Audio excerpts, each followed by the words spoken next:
Urban Therapy with Sun 752, and this is your daily go getism number 806 for December 17th, 2016. Tonight I want to talk to y'all about hiding information in the beginning of a relationship. Not necessarily a romantic relationship, but certainly a romantic relationship is included in what we're talking about. But when you first meet somebody, whether it's a friendship, a partnership, a relationship, romantic relationship, whatever, how much should you reveal of yourself in the beginning?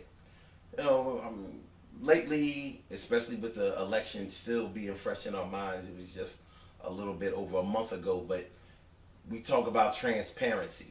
Transparency. What is it? What exactly is transparency to us? Like, how much is it important for somebody to know about you before they get to know you? Like, should you, give them the entire package, your whole life up front?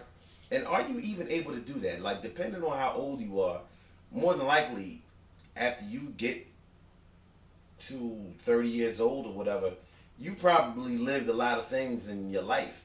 If you've traveled a little bit, met a little bit of people, gone to school, whether you went to school locally or whether you went to school far away from where you grew up or out of state or whatever, you're going to meet a lot of people. You're going to experience a lot of things. You're going to feel a lot of things. People have affected you. You've affected other people. How much could you tell a person about yourself in the beginning without sounding self-absorbed and self-centered and hogging a conversation? Because as you live your life, you learn, you grow. Things happen to you. You do things. You affect people's lives. Other people's lives affect yours. You could have done so much. Like, when you first meet a person, there's a lot of small talk involved. Like, what kind of things do you like? What are your interests? Who you be with? But honestly, you make small talk. You talk about the things that you think would interest other people. You try not to be boring. You try to sound interesting and things like that. But the truth of the matter is, if you really gave somebody the full Monty up front, they would think you were strange. Like you say, I was, even though I grew up in a good home, it was a single parent home, and the reason that it's a single parent home is because my mom left my dad, or my dad left my mom at a certain age, and I'm not really sure about the circumstances surrounded about that around that, but my mom and my dad tried to get it together all throughout the time I was growing up. And while I was growing up, when I was about 5 or 6 years old, my uncle used to molest me. But I don't really remember my uncle molesting me that much. But I do kind of remember it. I kind of push it to the back of my mind. But it didn't really affect me that much until I started dating. And when I started dating, then I was really afraid of men. And I had a lot of problems. And then there was all kinds of crazy stuff related to my sexuality, and that's why I'm kind of a freak. But I don't really want to tell you I'm a freak in the beginning, because it doesn't really matter, because we haven't even, what I'm saying. Fellas, if a woman came to you and started telling you that kind of stuff up front, what would you do? See, it sounds ridiculous when you condense it in just a few seconds, like on a video like this. But if you really expect a woman to do that for you up front, what are you willing to do about that on your end, from a man's standpoint? Like, if you've had some of the similar experiences that a woman has had, like maybe your first babysitter was the first person you ever had sex with, something like that. Are you going to say those things? Are you going to say those things upon meeting somebody? And some people try to require that. They really want you to tell them everything about yourself up front. But what are they going to do with the information? Like, do they need to know that to see what kind of person you are? Or do they need to know that so they can start getting a jump on the control early in a relationship? I don't know. Whatever the case is, what I would honestly suggest is taking your time giving out pertinent information until you realize that a person can be trusted, number one, and is going to be there for you, number two. And that takes time to know if you can trust someone. Number three, and if they're going to be there.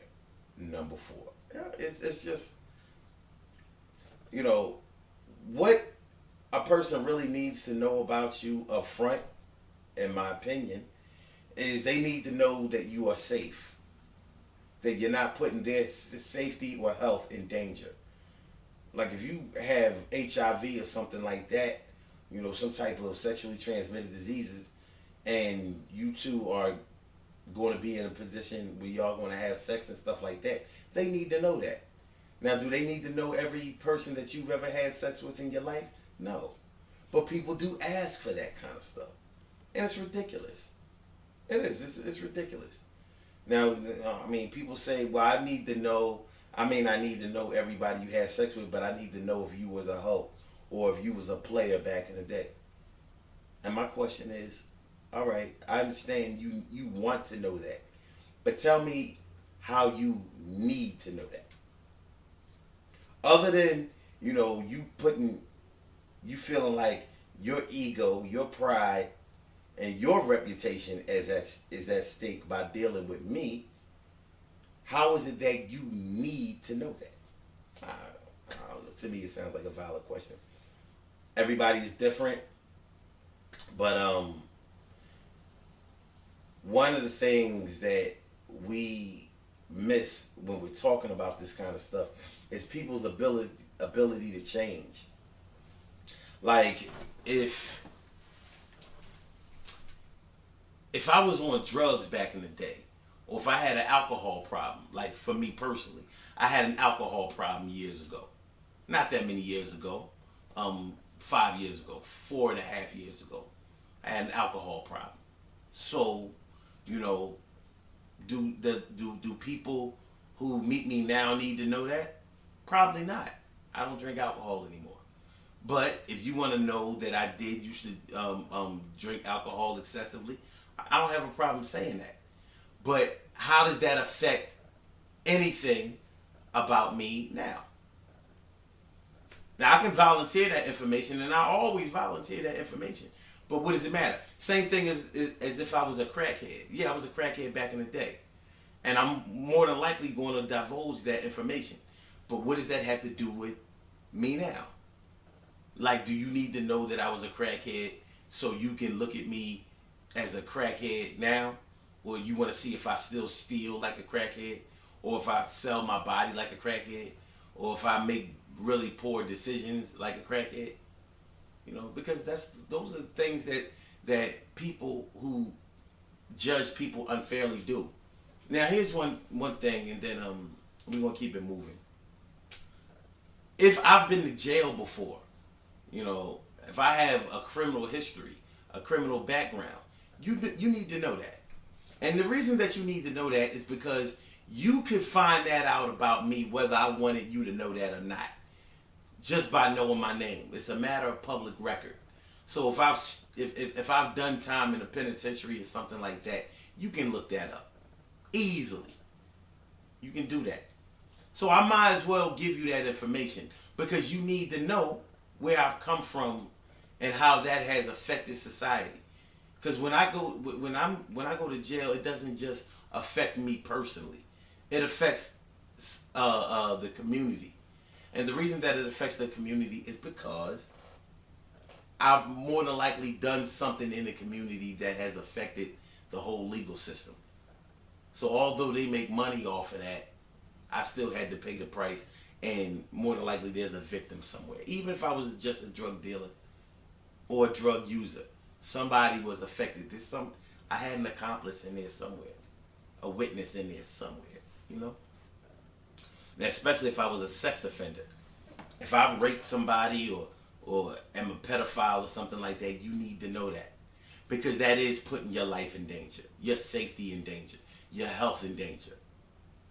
I need to tell you that. And I need to tell you that up front.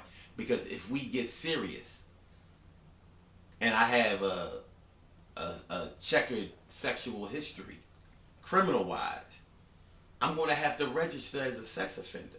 So if we ever move in with each other or get married or something like that, my reputation is going to precede me wherever I go. So you need to know that. Now, other stuff you may not need to know, but you're going to need to know that kind of stuff, and you're going to probably be able to make assessments about me based on that. It is what it is. Good things happen to those who wait. Great things happen to those who grind, and anything can happen to those who go for theirs. So go hard, go for yours, and remember, listen, you have the right to divulge the information that you want to with a person in the beginning, or you have the right to withhold some information that may be private, personal, and on a need to know basis. Just like if you were applying for a job, you put all kinds of stuff on your application or resume that may not be 100% true, but you're doing that so you can get a job. So just like getting a job, you're going to need to put out certain information in order to form a decent relationship, a healthy relationship. You're going to have to divulge some things, but there are some things that they're going to have to find out as time goes on. The same way that after you get a job, they find out what kind of worker you really are, what kind of person you really are, and then they determine whether they're going to keep you on that job or whether y'all want to part ways. It's the same thing as when you're dealing with a friend or a lover or whatever. Alright? The Daily Go Getimism show is every single day, 6 a.m. Eastern Standard Time. Call-in number is area code 319-527-6199. blogtalkradio.com/Sun752. Peace.